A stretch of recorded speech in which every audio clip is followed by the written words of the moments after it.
हाय बच्चों, कैसे हैं आप लोग। आई होप दैट आप सभी लोग ठीक होंगे और हमें देख करके तो और ज्यादा ठीक हो गए होंगे, क्योंकि भाई केमिस्ट्री पढ़ने की बारी आई है ना। और केमिस्ट्री का तो मस्ती आप लोग जानते ही हैं कि केमिस्ट्री में कितनी ज्यादा मस्ती करते हैं हम लोग। चलिए आइए स्टार्ट करते हैं। और हम जहां तक होप करते हैं कि आप सभी लोग जो आप लोगों को पीडीएफ सेंड की गई थी उन सारे के सारे पीडीएफ को आपने अपने नोटबुक में नोट डाउन भी कर लिया होगा। और जो आपको मैंने कल फार्मूला बताया था वेट परसेंट का, और इसके बाद फिर आपका वेट वॉल्यूम परसेंट का और वॉल्यूम परसेंट का, उसका तो आपने क्वेश्चन भी सॉल्व कर लिया होगा। अगर कोई भी क्वेरीज हो तो आप हमको कमेंट सेक्शन में या तो फिर अपने व्हाट्सएप ग्रुप में हमसे डायरेक्टली पूछ लीजिएगा, उसको हम आपको सॉल्व करा देंगे। आज हम लोग कुछ और बातों के ऊपर हम लोग फोकस करने जा रहे हैं, थोड़ा सा कुछ और चीजों के ऊपर हम लोग डिस्कस करने जा रहे हैं। तो सबसे पहले हम लोग बात कर रहे हैं आज आपके नंबर ऑफ मोल की बेटा। तो n is equal to W by m क्या होता है, आपका नंबर ऑफ मोल होता है, जहां पर जो n होता है n represented number of mole. ठीक है, n क्या रिप्रेजेंट कर रहा है बेटा, तो n जो होता है वो रिप्रेजेंट कर रहा है आपका नंबर ऑफ मोल। W क्या रिप्रेजेंट कर रहा है, तो यह है आपका गिवन मास। ठीक है, और जो आपका m है वह क्या है, वो है आपका मोलर मास। ठीक है, तो n क्या है आपका, n आपका नंबर ऑफ मोल है, W क्या है आपका गिवन मास है, और m क्या है आपका मोलर मास है। और मैंने आपको बताया था कि आपको एटॉमिक मास लर्न होना चाहिए अगर आपको मोलर मास निकालना हो तो जरा सा हम लोग सबसे पहले आपका ये नंबर ऑफ मोल निकालने से पहले हम लोग मोलर मास निकालने देख लेते हैं। जैसे कि अगर हम उसका दिया गया कि HCl का मोलर मास क्या है, तो आपका हाइड्रोक्लोरिक एसिड का जो आपका एटॉमिक मास होता है वो होता है 1, और क्लोरीन का कितना होता है बेटा, तो क्लोरीन का होता है 35.5 होता है। तो कितना लिख देंगे 35.5, टोटल कितना आ जाएगा आपका 36.5 हो जाएगा।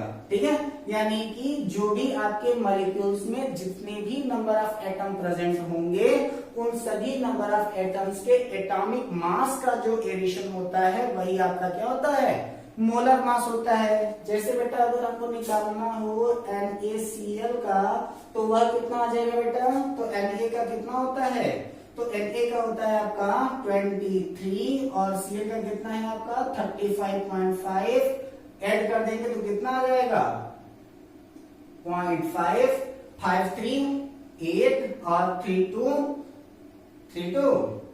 5, 58.5 आपका आ जाएगा। ठीक है, उसी प्रकार से अगर आपको निकालना हो किसका, NH3 का, तो सोडियम नाइट्रोजन का कितना होता है 14 plus 3 into 1 is equal to 14 plus 3 is equal to 17। उसी तरीके से अगर आपको H2O का निकालना है बेटा तो क्या हो जाएगा, तो ये क्या हो जाएगा आपका 2 मल्टीप्लाइड 1, क्योंकि 2 मॉलिक्यूल्स आपके हाइड्रोजन के दिए हुए हैं, और इसके साथ में हाइड्रोजन का कितना होता है 1, प्लस ऑक्सीजन का कितना तक होता है, ऑक्सीजन का होता है 16, तो कितना हो जाएगा 2 प्लस 16 इज इक्वल टू 18।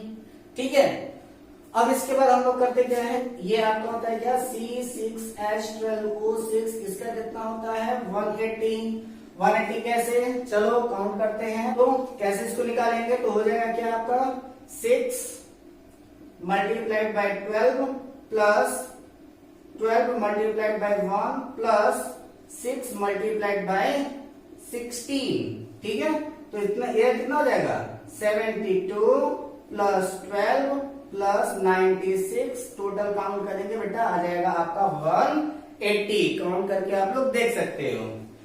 उसी तरीके से अगर हमसे कहा जाए कि C12H22 और 11 का निकालने के लिए, तो वह आ जाएगा आपका 342।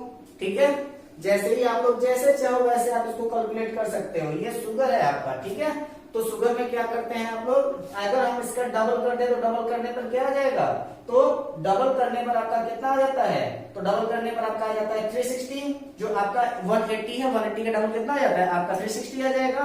उसमें से आप करोगे क्या, H2O निकल करके बाहर हुआ, यानी कि आप 18 को सब्सट्रैक्ट कर दो, कितना आ जाएगा आपका 342 आ जाएगा, यही आपका आंसर हो जाएगा। चाहे तो आप ऐसे कर लो, या तो फिर अगर ऐसे भी करना चाहते हो तो आप इसको निकाल लो, वही कैसे 12 into 12 plus 22 into 1 plus 11 into 16, जब आप इसको ऐड करोगे तो आपका कितना आ जाएगा, आपका नियर अबाउट 342 आ जाएगा, यही आपका सही आपका आंसर हो जाएगा। ठीक है, तो इस तरीके से आप लोग करते क्या है कि सारा का सारा मोलर मास जितना भी दिया रहे वो सारे के सारे मोलर मास आपको आप निकाल सकते हो। और जब आप मोलर मास निकाल सकते हो तब तो आधे से ज्यादा केमिस्ट्री खत्म कर लेते हो आप लोग। मतलब ये जो आपका बेसिक कॉन्सेप्ट ऑफ केमिस्ट्री है उसमें मोलर मास के अलावा है ही क्या, सब खत्म हो गया।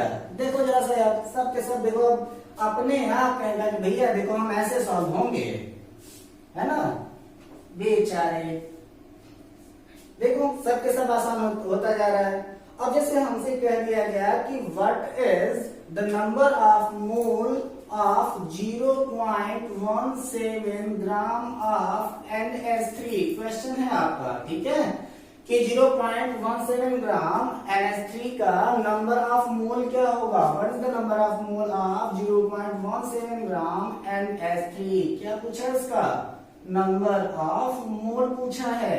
ठीक है, तो टेंशन ही मत लो, गिवन मास कितना है आपका, तो W आपका कितना है, वह है आपका 0.17 ग्राम, M आपका कितना आ जाएगा, NH3 है तो वो सीधे सीधे दिखाई दे रहा है कि 17 होगा। अगर आपको दिखाई नहीं दे रहा है तो आप उसको निकाल लेंगे, कैसे, 14 + 3 = 17, वैसे भी होना है उसको। ठीक, अब N कितना हो जाएगा, 0.17 अपॉन 17। ठीक, पॉइंट को हटाने के लिए हम लोग करते क्या है कि नीचे मल्टीप्लाई कर दें, तो ये कितना हो जाएगा 0.017 अपॉन 17 मल्टीप्लाइड बाय 100। ठीक है, क्योंकि 2 जीरो यहाँ पर नीचे लग जाएगा, 17 से 17 जो होगा वो कैंसिल हो जाएगा, यानी कि 1 अपॉन 10⁻², या फिर 10⁻²। मोल आप इसको कर लें, या फिर और अगर किसी तरीके से और आसान करना चाहें तो आपका लगेगा 0.01 मोल। ठीक है, तो चाहे आप इसका आंसर रखें, चाहे आप ये आंसर रखें, चाहे आप ये आंसर रखें, वो आपका अकॉर्डिंग डिपेंड करता है कि आपका एग्जामिनर क्या चाहता है। 3 के तीनों आंसर सही है, चाहे आप 1 अपॉन 10⁻² रखेंगे तो भी वो सही है, 10⁻² रखेंगे मोल तो भी वो सही है, 0.01 मोल रखेंगे तो भी वो सही है। डिपेंड क्या करता है कि वह आपका एग्जामिनर क्या चाहता है। ठीक है, 3 के तीनों आंसर सही है, जैसे आप चाहो वैसे आप इसका आंसर रख सकते हो। ठीक, चलिए अगला क्वेश्चन हम लोग देखते हैं। तो अगला क्वेश्चन क्या कह रहा है कि क्वेश्चन है calculate number of mole of 360 gram of glucose.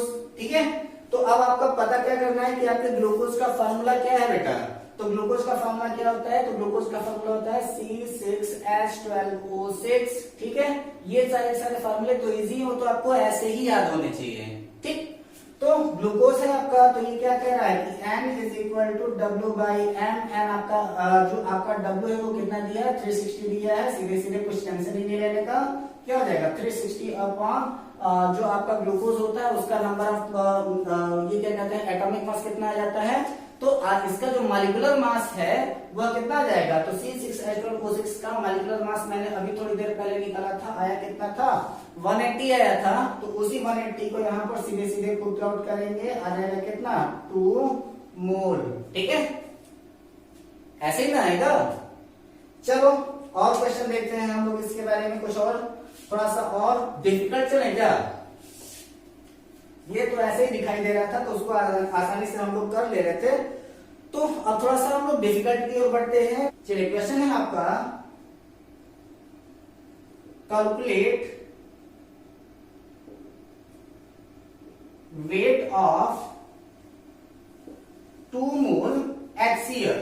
ठीक है, एकदम जनरल सा क्वेश्चन आपको उठा करके दे देगा, कहा क्या है calculate weight of 2 mole HCl। और जैसे ही आप 2 मोल HCl कहते हो कि यार सिर्फ नंबर ऑफ मोल दिया, बाकी तो कुछ दिया ही नहीं है, अब तो हो गया कल्याण, अब तो हो गया क्वेश्चन, अब तो नहीं सॉल्व हो पाएगा। क्यों नहीं सॉल्व हो पाएगा भाई? देखो क्या क्या दिया है, तो कह रहा है क्या, कैलकुलेट वेट ऑफ 2 मोल, तो यहाँ पर n इज इक्वल टू 2 मोल आपको ऑलरेडी दिया हुआ है, और क्या कह रहा है कि W आपसे पूछा हुआ है और M आपको दिया है, नहीं दिया है? बिल्कुल दिया है। कहा क्या रहा है, HCl, HCl का मतलब क्या हो जाएगा, 36.5 आ जाएगा, ठीक है।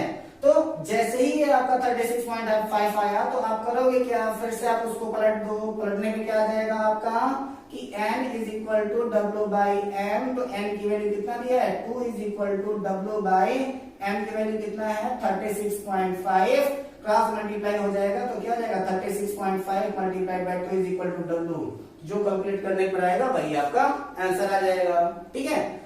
तो कभी भी इस तरीके से हड़बड़ाने की जरूरत नहीं होगी आपके एग्जामिनेशन में कि आप एग्जामिनेशन में देख करके क्वेश्चन हड़बड़ाने लगो कि यार यहाँ पर तो सिर्फ मोल दिया हुआ है, इसके बाद और तो कुछ दिया ही नहीं है, बाकी हम लोग इसको सॉल्व क्या करेंगे। देखो बेटा, कभी भी आपका जब आपको नंबर ऑफ मोल के लिए कहेगा तो हो सकता है कि आपसे वेट पूछ दे, हो सकता है कि आपसे वो मोलर मास पूछ दे, और हो सकता है कि वो आपका नंबर ऑफ मोल पूछ दे, कुछ भी पूछे, जब भी पूछेगा तो उसमें से किसी भी दो को उठा करके वो दिया रहेगा, चाहे वो डायरेक्ट दिया हो चाहे वो इनडायरेक्ट दिया हो। तो बिना किसी हड़बड़ाहट के आप पूरे के पूरे क्वेश्चन को बड़ा ध्यान से देखेंगे और ध्यान से ही देख करके उसको आप लोग सॉल्व करेंगे, ठीक है। चलिए आगे चलते हैं हम लोग। तो इसी आपके नंबर ऑफ मोल के ऊपर जैसे आपका एक क्वेश्चन और बन जाता है कि calculate the number of electron, calculate the number of proton, calculate the number of neutron, या फिर कहता है कि calculate the number of molecule. तो ऐसा कुछ भी कहे तो इसको हड़बड़ाने की जरूरत नहीं, ये तो आपके क्लास 9th में ये चैप्टर आपका पढ़ा हुआ था, जिसमें आपने इलेक्ट्रॉन प्रोटॉन न्यूट्रॉन निकालने का मेथड आपने सीखा हुआ है। तो अगर आपको अभी भी डाउट लगता है कि हम इलेक्ट्रॉन प्रोटॉन न्यूट्रॉन नहीं निकाल पाएंगे किसी भी गिवन मॉलिक्यूल में जहां पर आपका नंबर ऑफ मोल निकालने के बाद इलेक्ट्रॉन प्रोटॉन न्यूट्रॉन निकालना हो, अगर आप नहीं निकाल पाओगे तो आप हमको कमेंट सेक्शन में बताना, मैं उसको अगले वीडियो में उसको बता दूंगा, ठीक है। लेकिन अगर आप इलेक्ट्रॉन प्रोटॉन न्यूट्रॉन निकाल ले तो दैट इज गुड, और उसके लिए हम आपको फार्मूला बता देते हैं कि आपका थोड़ा सा काम आसान हो जाए कि आप इलेक्ट्रॉन प्रोटॉन न्यूट्रॉन किस प्रकार से निकाल लोगे। तो क्या करना है हम लोग को, जब कभी भी हम लोग को कुछ ऐसा भी कंडीशन आ जाए तो सारी की सारी चीजें बिल्कुल ही आसान हो जाती हैं। ध्यान देना बेटा, क्या ध्यान देना कि जो आपका हाइड्रोजन एटम है उस हाइड्रोजन एटम में जो प्रोटॉन होते हैं वो पाए जाते हैं और जो इलेक्ट्रॉन होते हैं वो पाए जाते हैं। हाइड्रोजन एटम में कभी भी न्यूट्रॉन नहीं पाए जाते, ठीक है। इसीलिए जो आपका हाइड्रोजन होता है वो पूरी पीरियोडिक टेबल का आवारा एलिमेंट कहा जाता है, क्योंकि वो किसी भी कंडीशन में स्टेबल हो सकता है।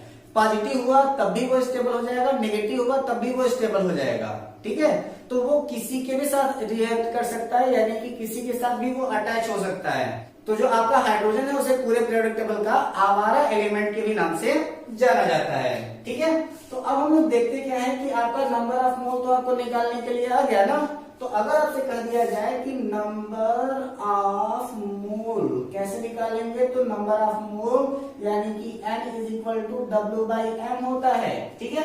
अगर इसी के साथ में ये कह दिया जाए कि आपका टोटल नंबर ऑफ मॉलिक्यूल, ठीक है, तो टोटल नंबर ऑफ मॉलिक्यूल निकालना हो तो वह कैसे निकलेगा, टोटल नंबर ऑफ मॉलिक्यूल क्या होता है n इंटू n नॉट, ठीक है। और यहाँ पर जो आपका n नॉट होता है वो क्या होता है, एवोगैड्रो नंबर, ठीक है, एवोगैड्रो नंबर होता है। कोई भी क्वेरीज होगा जरूर पूछ लीजिएगा आप हमसे, ठीक है। तो टोटल नंबर ऑफ मॉलिक्यूल क्या होता है कि n इंटू n नॉट, और यहाँ पर जो n नॉट होता है वो क्या होता है, आपका एवोगैड्रो नंबर होता है, जिसकी वैल्यू कितनी होती है 6.023 इंटू 10⁻23, और जो आपकी एनसीईआरटी बुक है उसमें दिया हुआ है 6.022 इंटू 10⁻23। तो चाहे वो आपका 6.023 दे चाहे 6.022 दे, दोनों सेम है, कोई टेंशन लेने की बात नहीं है, ठीक है। अब इसके बाद अगर आपसे कह दिया जाए कि टोटल नंबर ऑफ इलेक्ट्रॉन, तो क्या आ जाता है कि n into n not into electron, ठीक है। अब यहीं पर क्या जाता है कि electron is equal to proton, अगर एटम के ऊपर चार्ज नहीं है तो, ठीक है। तो जब एटम के ऊपर चार्ज नहीं है तो क्या हो जाता है कि total number of electron is equal to total number of proton.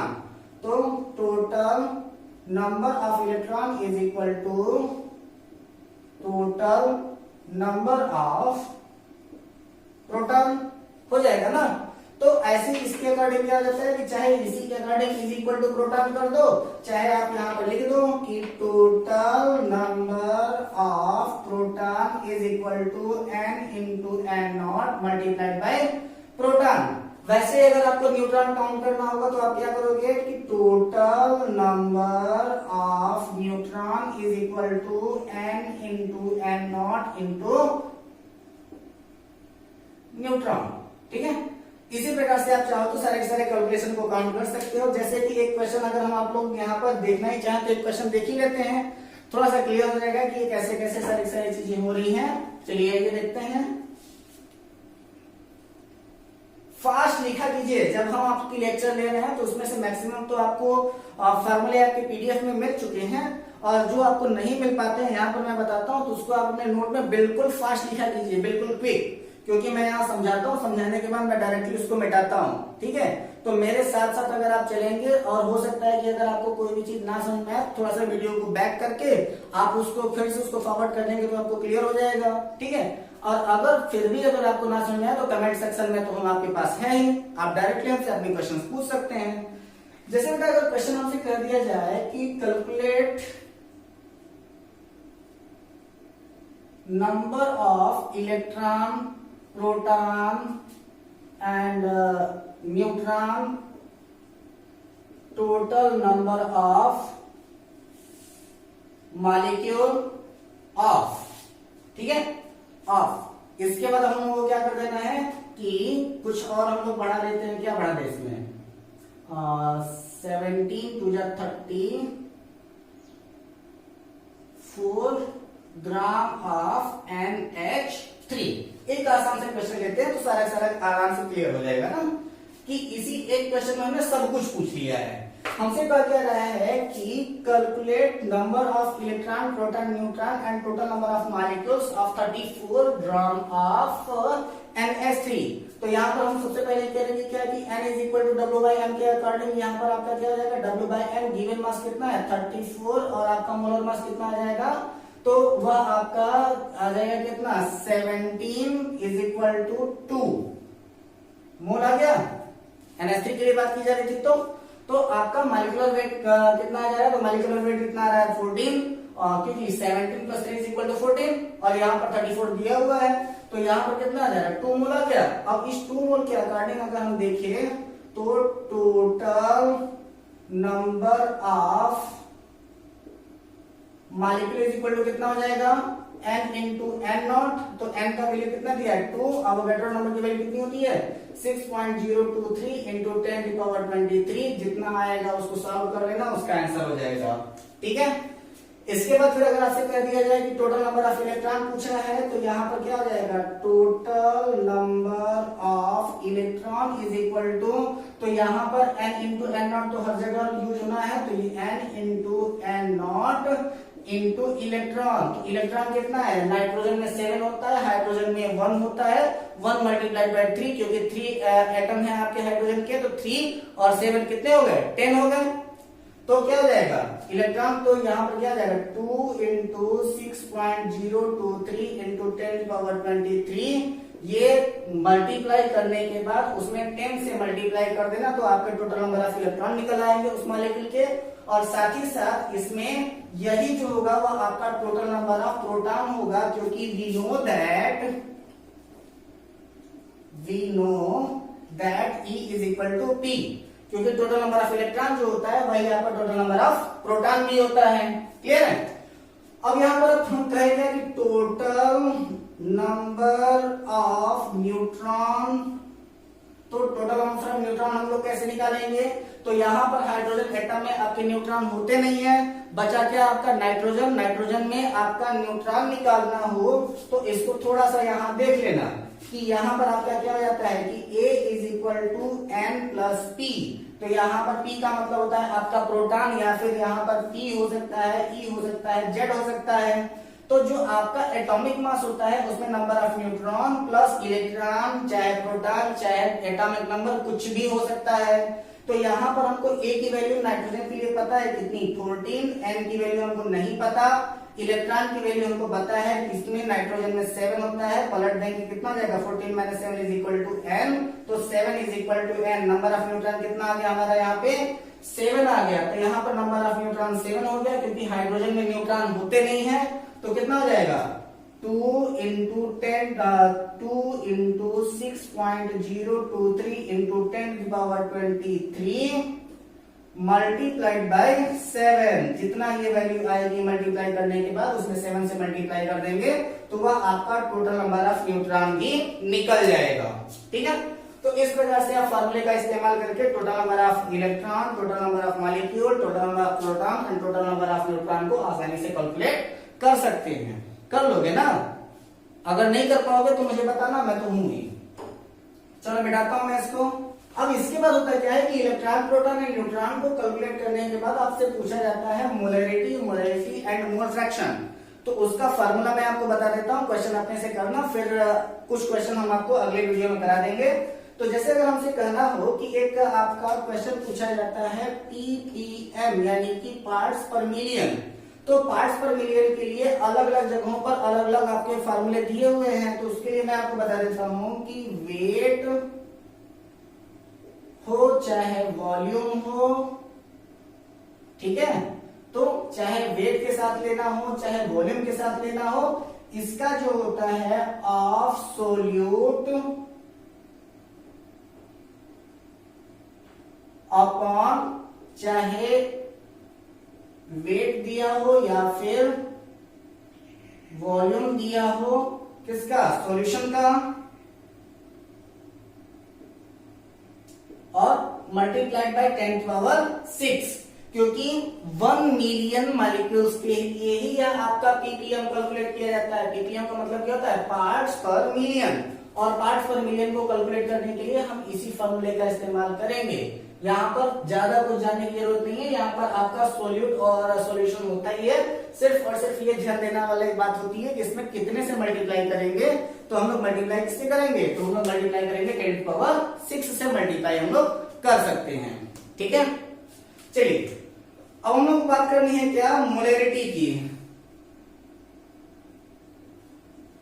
ठीक है, तो अब मोलरिटी के लिए हम लोग क्या करते हैं कि ये आता है आपका number of mole upon volume of solution,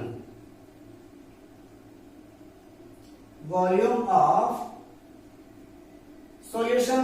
तो आपकी यही आपकी क्या निकलती है, तो आपकी मोलरिटी यानी कि आपका कैपिटल M निकलता है। ठीक है, अब यहां पर ये फॉर्मूला आपके लिए हो सकता है कि टफ हो जाए, ठीक है, क्योंकि यहाँ पर जो आपका वॉल्यूम ऑफ सॉल्यूशन है वो आपका लीटर में हम लोग रख लेते हैं।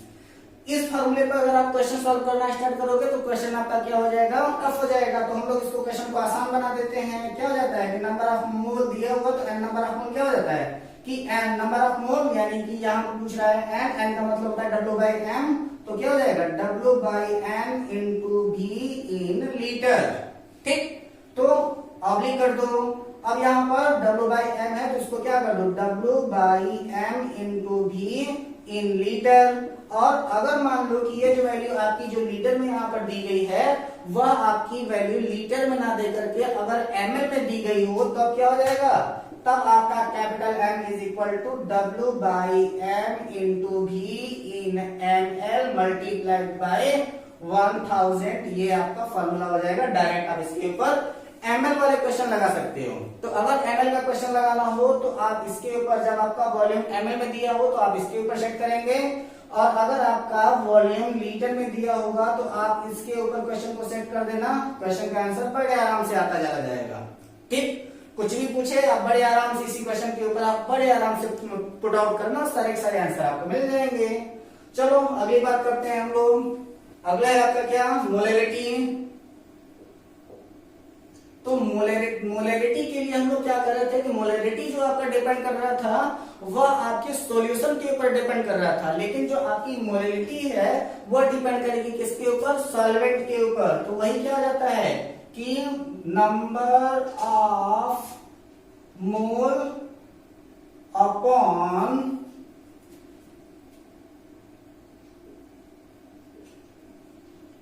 Weight of solvent. ठीक है, अब यहां पर आपका क्या हो जा रहा है, नंबर ऑफ मोल दे रहा है तो नंबर ऑफ मोल क्या हो जाता है आपका W/M हो जाता है एज यूजुअल। इसके बाद फिर ये जो आपका वेट ऑफ सॉल्वेंट है इसको हम लोग मान लेते हैं कैपिटल W। ठीक है, कैपिटल W इन किलोग्राम। तो आपका फार्मूला क्या बन जाएगा, W/M into capital W in kilogram. ठीक, ये आपका मोलैरिटी तब निकलेगी जब आपका दिया रहेगा क्या, किलोग्राम में। जब आपका सॉल्वेंट की वैल्यू आपका किलोग्राम में दिया हो तो आप किलोग्राम के लिए ये वाला फार्मूला इस्तेमाल करेंगे। और अगर किलोग्राम की जगह पर अगर ग्राम दिया हो तब मोलैरिटी निकालने के लिए क्या करेंगे, M is equal to W/M into capital W in gram multiplied by 1000। इसको रख देना, वैल्यू आपकी बड़े आराम से आती चली जाएगी, सब के सब आसानी से कैलकुलेट हो जाएगा। कभी कभी होता क्या है कि इसी में से एक छोटी सी बात ट्रिक प्ले करता है डेंसिटी निकालने के लिए। तो यहाँ पर आपका D इज इक्वल टू क्या हो जाता है, डेंसिटी। डेंसिटी के लिए क्या हो जाता है आपका मास बाई वॉल्यूम। तो D is equal to M/V के अकॉर्डिंग आप किसी भी चीज को अगर मास दिया होगा किलोग्राम या ग्राम में तो उसको आप ml में चेंज कर सकते हैं और आसानी से वो आपका ml में चेंज हो जाएगा। ठीक है, अब हम लोग जरा सा बात कर लेते हैं आपके मोल फ्रैक्शन की। और मोल फ्रैक्शन के बाद आपका ये चैप्टर जो होगा नियर अबाउट कंप्लीट हो जाएगा। 2-3 चीजें गैल्वेज वगैरह के लॉज हैं तो वो आपके पीडीएफ में ऑलरेडी पढ़े हुए हैं, तो उसके बारे में सिर्फ आपको हिंट कर देंगे, आपको सिर्फ बता देते हैं मोल फ्रैक्शन। इसके बाद फिर बचेगी आपकी क्वेरीज की, जो भी आपको एग्जाम में क्वेश्चन नहीं आते होंगे वो सारे क्वेश्चन को हम लोग सॉल्व करा देंगे। ठीक है, तो आपका क्या कह रहा है, मोल फ्रैक्शन। तो मोल फ्रैक्शन क्या कहता है, तो मोल फ्रैक्शन को इंडिकेट करते हैं x से, और मोल फ्रैक्शन क्या कहता है, XA plus XB is equal to 1। तो अब यहां पर क्या हो जाता है कि अगर आपको XA निकालना है तो XA का मतलब होता है NA plus NA upon NA plus NB। ठीक है, यहाँ पर जो होता है वो आपका NA जो होता है वो आपका सोल्यूट होता है, दूसरा जो होता है वो आपका सॉल्वेंट होता है। फिर अगर आपको XB निकालना है तो क्या हो जाएगा, ये N का मतलब नंबर ऑफ मोल ही है हर जगह पर। N इज इक्वल टू क्या है, नंबर ऑफ मोल है। A जो है वो आपका सोल्यूट है और B जो है वो आपका सॉल्वेंट है। ठीक है, तो XB इज इक्वल टू क्या हो जाएगा, NB upon NA plus NB। Number of mole के लिए निकाल लेना, बड़े आराम से ये क्वेश्चन हो जाएगा। यदि आपको यह डिफिकल्ट लगता हो तो यहाँ पर आप एक छोटा सा ट्रिक और प्ले कर सकते हो कि जैसे अगर x0 के लिए अगर हम बात कर ले ना, यानी कि x0 का मतलब कि यहाँ पर a या b दोनों में से कुछ भी हो सकता है, तो क्या हो जाएगा कि n का मतलब W/M upon W/M for a and plus W/M for b।